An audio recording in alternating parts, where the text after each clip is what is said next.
దక్షిణాసియా దేశాల్లో జంజీ ఉద్యమాలు ఎందుకొస్తున్నాయి?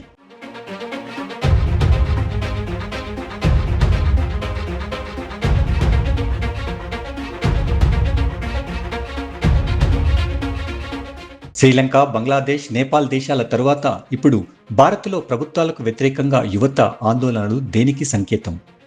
దీని వెనుక ఏదైనా కుట్ర ఉందా? లేకుంటే ఇక్కడే ఎందుకు జంజీ తిరగబడుతోందన్న చర్చ జరుగుతోంది. భారత ఉపఖండంలో అనిశ్చితి వల్ల ఎవరికి ఉపయోగం కలుగుతుందో వారే ఈ ఆందోళనలను ప్రోత్సహించడానికి అవకాశం ఉంటుంది. భారత్ ఇప్పుడు ప్రపంచంలోనే అత్యంత వేగంగా బలపడుతున్న ఆర్థిక వ్యవస్థ.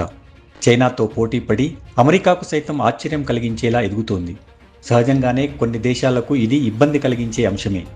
ఇప్పటికే ప్రపంచంపై ఆధిపత్యం చెలాయిస్తున్న దేశాలు, చెలాయించాలనుకుంటున్న దేశాలకు భారత్ తిరుగులేని శక్తిగా అవతరించడం ఇష్టముండదు.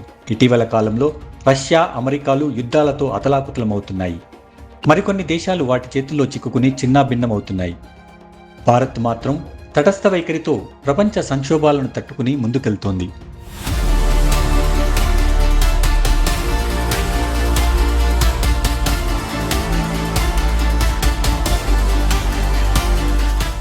ఉగ్రవాదంతో భారత్లో కల్లోలం సృష్టించాలని చూసిన పాకిస్తాన్కు ఆపరేషన్ సింధూర్తో బుద్ధి వచ్చేలా భారత్ చేయగలిగింది.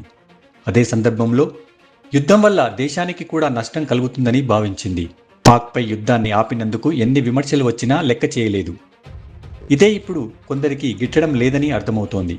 ఏ దేశంలోనైనా ప్రభుత్వాలపై ఎంతో కొంత అసంతృప్తి ఉంటుంది. అది అవినీతి కావచ్చు, నిరుద్యోగం కావచ్చు, విద్య కావచ్చు. వీటిపై విపక్షాలు పోరాడుతూనే ఉంటాయి. కానీ ఇది కొంతవరకే ఉంటుంది. ప్రభుత్వాలను కూలదోసే స్థాయిలో ఉండదు. అయితే శ్రీలంక, బంగ్లాదేశ్, నేపాల్లో ఉద్యమాలు ప్రభుత్వాలను కూలదోసే స్థాయిలో వచ్చాయి. వీటి వెనుక అంతర్జాతీయ శక్తులు పనిచేశాయన్న చర్చ వచ్చింది. దీనివల్ల ఉపఖండం అస్థిరపడిందన్న భావం ఏర్పడింది.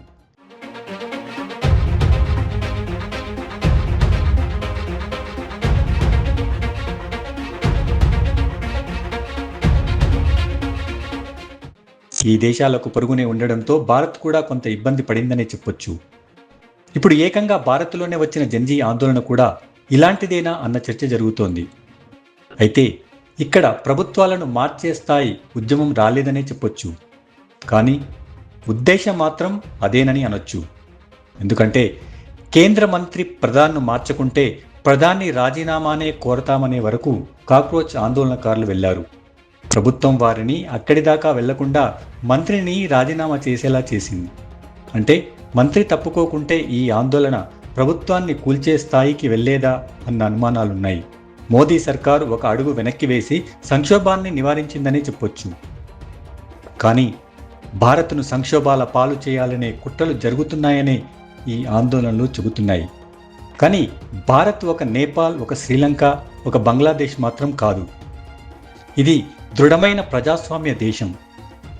ఇక్కడ ఆందోళనల ద్వారా ప్రభుత్వాలు మారవు, ఎన్నికల ద్వారానే మారతాయని ప్రతి ఒక్కరికి తెలుసు. అందుకే ఇలాంటి ఆందోళనలు తాత్కాలికమే. భారత్ను అస్థిరత్వం చేయాలనుకునే కొన్ని దేశాల ఆశలు ఎప్పటికీ నెరవేరవని చెప్పొచ్చు.